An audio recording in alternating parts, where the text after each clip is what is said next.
first real nice day. We've been going through a cyclone, and we had to divert a bunch. Mystic Port, the sun's out. We've got some really good swells, probably 8 to 10 foot, maybe more.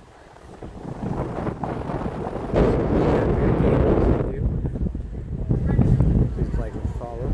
Love y'all. It's going to be the Viva.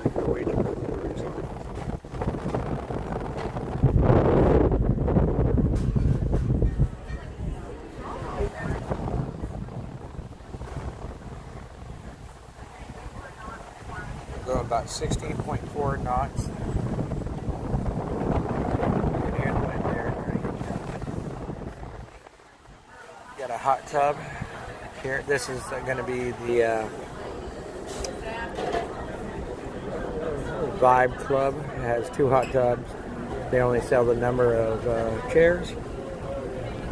Adults only. So, beautiful day. Past couple days was really rough with the cyclone, but there's still another chance of the cyclone coming. It's actually moving back south towards us again, and there's one coming from the south north, and the two could merge, and we could have some hairy waters. So please like and subscribe. Love y'all.